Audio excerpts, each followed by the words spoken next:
Since we set up our website, stopsmartmeters.org, and there's been a lot of media coverage, we've been hearing from people all over the state who've been experiencing very similar symptoms and been telling us their stories independently. And we thought today we'd give the public and the media an opportunity to hear from some of those people and to hear their stories. We're not saying that smart meters definitely cause health impacts, but enough evidence, including peer-reviewed science that we heard upstairs, testimonials, and many experts are saying that it's very likely. So I'd just like to introduce 3 people who have been hurt by electromagnetic fields and let them tell their stories. First, we have David Winches from Woodacre. Hi, my name is David Winches. My wife and I, Barbara, have been electrically sensitive for over a decade. The first symptoms started about 1998. We were living about a half a block from the police station in San Anselmo, and over the time we had been living there, they had put up about 8 transmitters on the roof of the building. And my wife's health started to decline rapidly, and we couldn't figure out what was going on, and I started showing symptoms as well too. And it wasn't until actually Libby Kelly, who spoke at this conference, recommended that we talk to an electrical engineer, and he took a spectrum analyzer, and it was determined that we were in the first bounce of the of the towers on the police station, and we were also in an old house. We had old wiring, and we were also about a block away from the cell phone towers on the bank at San Anselmo Avenue, which is a commercial section of the city. The symptoms that we came up with first were a slight ringing in the ear, pressure in the head. It then became worse because the ringing became worse. We started to sleep poorly. We were suffering from nosebleeds and all the symptoms that you read about electrical sensitivity. But the worst symptoms of all was the lack of sleep, and we would be woken up at 3 in the morning with severe ringing in the ear, and we would have to get into our car and drive away and out of the cell phone or out of the field just to find some sleep. So I work in commercial real estate. I work downtown. I'm in the fields all the time, but what I need is a sanctuary, and the sanctuary is my home, and it's a sanctuary where I can sleep and my wife and I can sleep, and so we can heal. Our cells can heal. And why I'm really coming out aggressively against this, especially with the smart meters, is that they're going to put a wireless device on our house, and our house is our sanctuary. It's the only place where we can get away from the field. So that's why we're absolutely against it, and we want to come out and let the public know that this is a health issue and it's affecting us personally in our lives. I was just informed a few weeks ago through my own investigation that San Clemente is going to be receiving its smart meters or deploying the smart meters in January of 2011. They hope to complete their task by March or April. San Diego County, as you probably know, have already received about 100, what is it, 100, or is it 1,300,000 meters? I fled Idaho because I was harmed tremendously. I'm altered for life. I don't think that I'll be the same. I've studied and studied for the last 21 months to try to figure out what happened to me and my husband. The utility companies weren't helpful. They dodged the issue. They hid the report from us. They refused to give it to us, as well as the other utility companies. The sheriffs in Idaho laughed at us. On top of that, while this was happening, our house was shot into by our neighbors.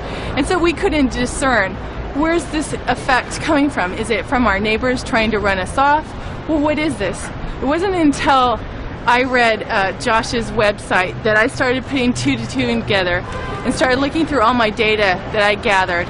My background is a paralegal, so I love to collect information and document it because I knew that was my only way to bring the truth to light. And I was looking through my videos, and I remembered that we had we had started taking video of our electric box, trying to figure out where this was, and we were using a certain kind of equipment, and we were picking up a Morse code type, teletype signal. And when I froze it, I realized I was looking at a smart meter. And I went, that's it, and I cried, and I got on my knees. I said, thank you, God, thank you, God. I've been searching for the answer. What happened to me? And when I found out that San Clemente is going to try to do the same thing to me again, I said, I need to take action. My symptoms are horrible. I hate to put them out there because I haven't filed a claim with the Vista, but I can tell you some typical symptoms that other people have too. There's the insomnia. There's the burns, the rashes on your face, the tinnitus in your ears that never stops. You're constant. You wake up with it. You go to sleep with it if you can. There's the heart palpitations and the crushing of the chest. There's diarrhea. There's the electric shocks in your body that just randomly come. My biggest torment, besides losing my ability to articulate, find my words and communicate with people, is that I've lost my ability to work in an office. I'm a paralegal. I cannot be around all the equipment that's in offices these days. I don't find many sympathetic employers. I have people that look at me and think I'm ridiculous. What am I supposed to do? I have a home I can't live in. I have a career I can't use. All I can do is take this information and say, don't let this happen to you, your family, or your children. This is a horrible nightmare. You just sit there, you vibrate. You can't pass, I can't walk past a cell phone without my ears swelling up and getting tones in them so bad. Every safe place I find to go and rest, all of a sudden, within a short period of time, will have an antenna or some other kind of strong electromagnetic device that harms me. I have nowhere to go. I have nowhere to go, and all I can do is tell people we have to fight this. This is not something that every community in the United States is able to handle. They will not be able to handle the consequences, the health ramifications. Landlords will lose their tenants, they'll flee. How are they going to pay that mortgage? Homeowners will leave their homes. How are they going to pay that mortgage? People will stop wanting to go to certain cities.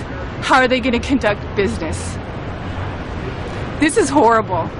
I'm not saying everybody's going to have the same effect and most dramatic effects as I've had, but I know that children are very susceptible.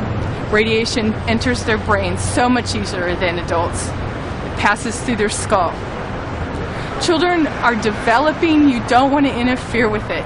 This stuff is evil. That's all I can say. It's evil.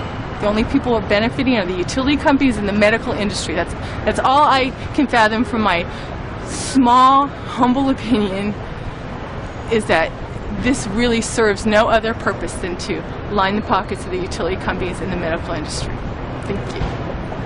Thank you, Sandy, for being brave enough to share your story, and we really appreciate it. And I just wanted to clarify, just for the record, that like it's your belief that you weren't suffering any symptoms of electrohypersensitivity prior to this smart meter being installed on your house in Idaho. That's right. Like 2 years ago. That's right. That kicked it off. That's right. I didn't have any health concerns other than like minor allergies to dust. You know, I mean, really, I was healthy, and now I'm not. And I'm really afraid to find out what kind of things are going on in my head, in my ears, my nerves, my heart. I'm concerned about my heart. I have strange feelings in my body in different places all the time, and I don't know what it is. Thank you so much. I became electrically sensitive in 2003, and I was at that point already sick with electrical sensitivity, and I was trying to heal from it in a space that I didn't know would have a numerous amount of cell phone towers going up around it, 6 to 8 cell phone towers surrounding my house within a year, which I didn't know that the palm tree outside of my bedroom window was in fact a cell tower. in addition to other factors of dirty electricity and high body voltage and sleeping close to a transformer that was outside my bedroom, I became extremely electrically sensitive to the point I couldn't lay down at night. I had fireworks all over my body, and then it became 24/7. I had nosebleeds. I spit up blood every morning. I had to sleep in various areas where I could not feel fireworks all over my body, and then it became 24/7 fireworks all over my body when I was in my home. So I had to go live out in the country, and then eventually on the beach where there was no triggers for me. And it's such a difficult condition because it's another invisible element, like the pesticide fight has been for so many years. It's invisible. You can't see it, and it becomes an invisible argument, and the test subjects are people that are victims.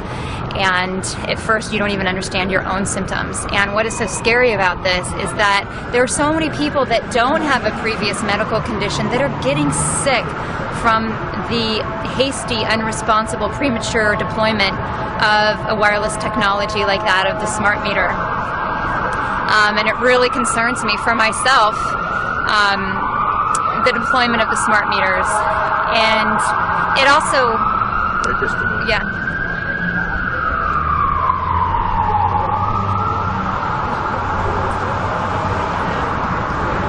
Tell me when. And where was I?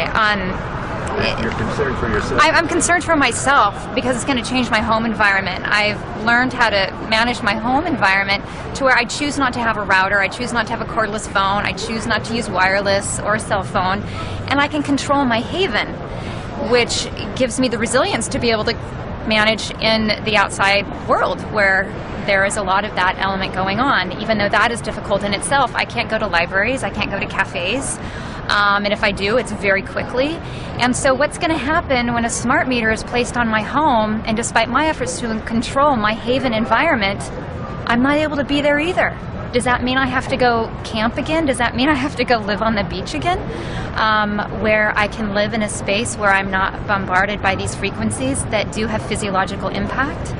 And so I'm concerned about this, not just for myself, but for other people.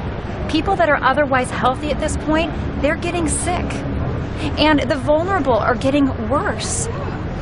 So I am very concerned, and there is an unfortunate deployment of unregulated wireless technologies being deployed. The regulations are outdated. Simply stated, they're outdated. And it's time to stop and pause, have a moratorium, and recheck the methods that are being rolled out. Thank you, Sarah.